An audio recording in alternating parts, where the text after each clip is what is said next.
Dios mío, creo firmemente que estás aquí, que me ves, que me oyes. Te adoro con profunda reverencia. Te pido perdón de mis pecados y gracia para hacer con fruto este rato de oración.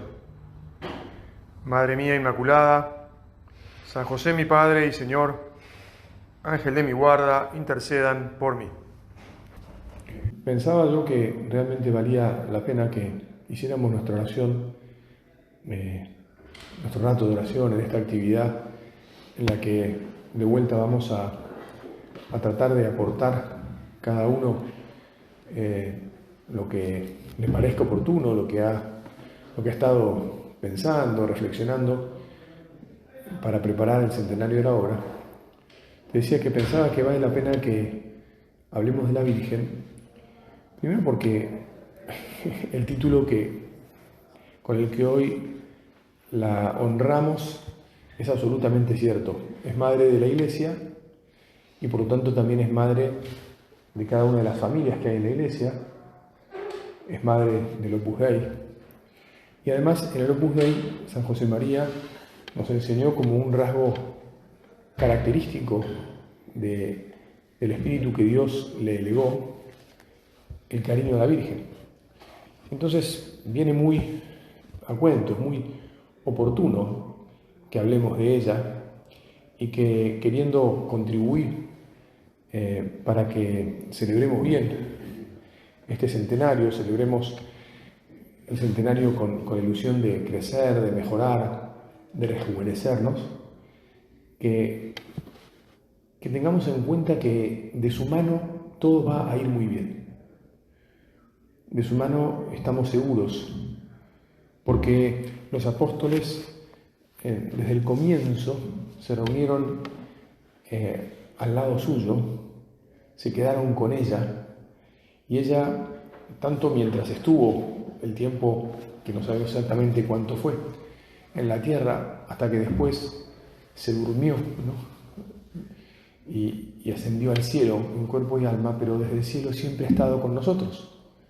Y de hecho, como bien sabemos, se ha manifestado a lo largo de los siglos y abundantemente a todos sus hijos, nosotros, los cristianos, a lo largo de los siglos, para darnos el aliento, la fortaleza, el consuelo que necesitamos.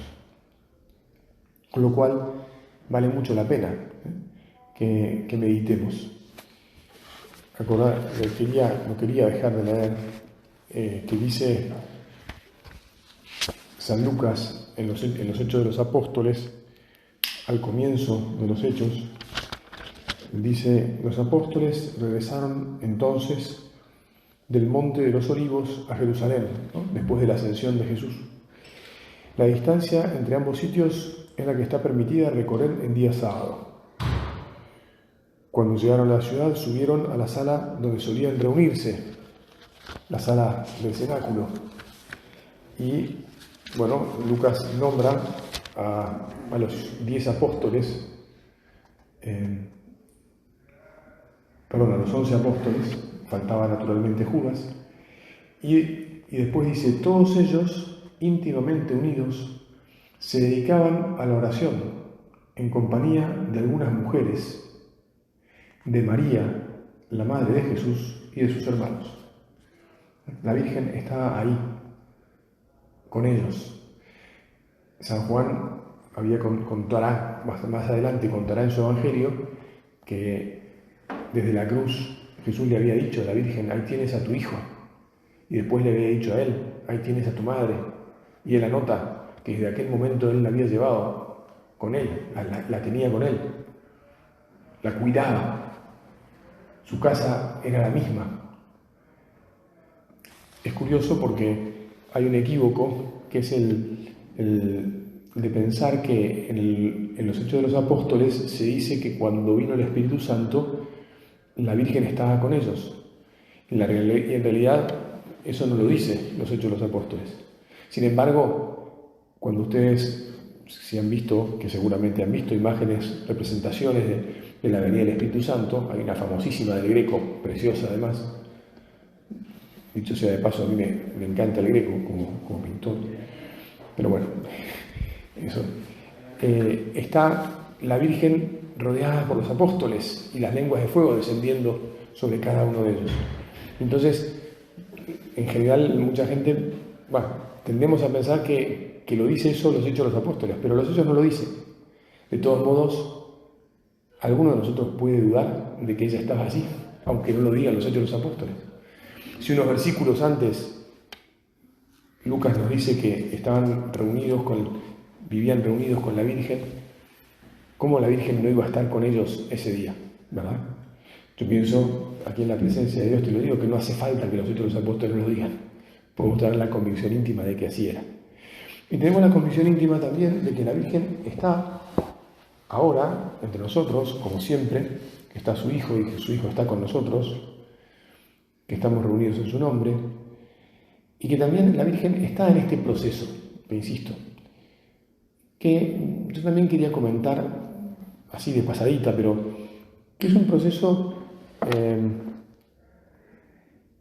de alguna manera nuevo, O sea, todos nos damos cuenta que es nuevo. En el año 68, por poner un año, cuando la obra cumplió 40 años, no había,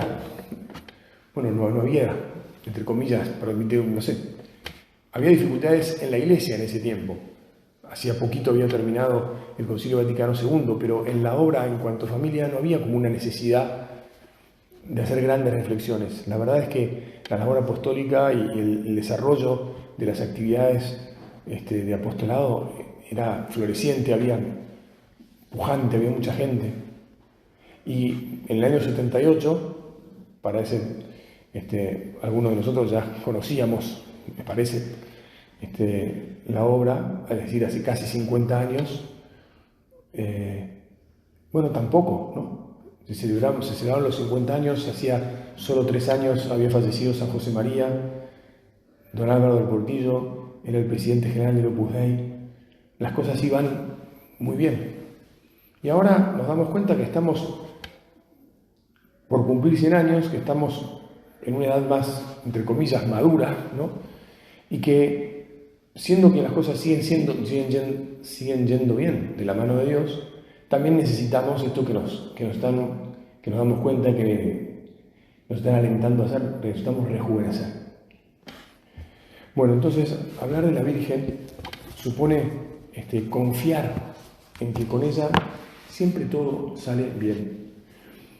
Yo pensaba glosar un poco el prefacio de la misa de hoy, que curiosamente es un prefacio especialmente compuesto para la memoria de la fiesta María, Madre de la Iglesia, y que empieza diciendo que al aceptar tu palabra con mayúscula, con su corazón inmaculado, mereció concebirla en su seno virginal. Bueno, la Virgen acepta la palabra de Dios, acepta que el ángel le anuncia que ella va a ser la madre del verbo, de la palabra, y aceptándola, lo concibe en su seno virginal.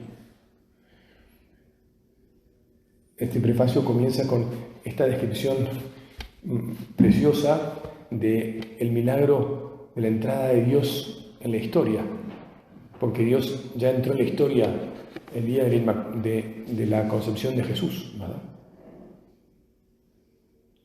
Y sigue diciendo, y al dar a luz a su propio Creador, preparó el nacimiento de la Iglesia.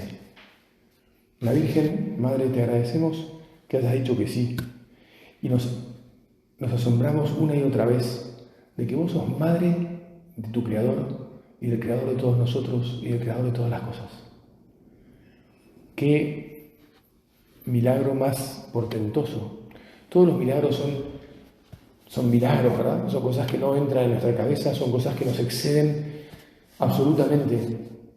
Pero que una criatura, como debe ser vos, Madre, pueda ser la Madre del Creador. Qué cercano que es nuestro Dios, que se hace hijo en las entrañas de una mujer.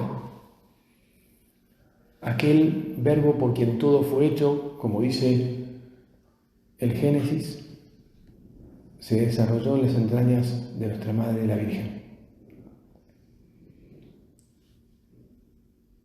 Y así se iba preparando, nos dice la Iglesia en esta oración, el nacimiento de la Iglesia misma. ¿Por qué? Porque Jesús, y en esto tenemos también que meditar, es muy importante, Jesús es la cabeza de la Iglesia. Entonces, el nacimiento de Jesús implica el nacimiento de la Iglesia. La Iglesia no sale de una reunión de los apóstoles que después de que Jesús se va al cielo, se juntan y dicen, bueno muchachos, ¿qué hacemos ahora? ¿Nos vamos cada uno para nuestro pueblo? ¿O continuamos con esto y a ver cómo nos organizamos, ¿no? ¿Quién quiere hacer cada cosa, ¿no? A ver, vos de qué te querés ocupar. Estoy inventando un diálogo así ridículo, ¿no? Pero la Iglesia empieza a nacer cuando Jesús es concebido en la Virgen. Por eso es que la Virgen está siempre en la vida de la Iglesia. Jesús es quien funda la Iglesia. De Cristo sale la Iglesia de la que Él es cabeza. Y por eso la Virgen, que es madre de Cristo, es madre de la Iglesia.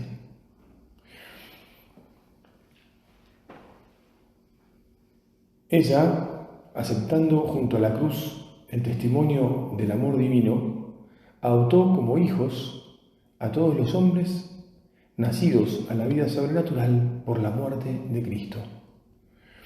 La Virgen estuvo unida a Jesús, como sabemos muy bien, siempre y en todo.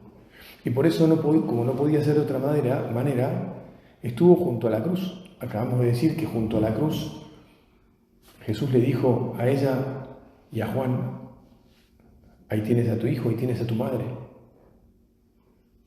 Allí recibió el testamento del amor de Dios. Y entonces ahí nos recibió como hijos. ¿Cuál es el testamento del amor de Dios? Que ella también iba a ser madre no solo de la cabeza, sino que iba a ser madre de todos nosotros, que somos el cuerpo de Cristo. La Iglesia es el cuerpo de Cristo, los miembros de Cristo.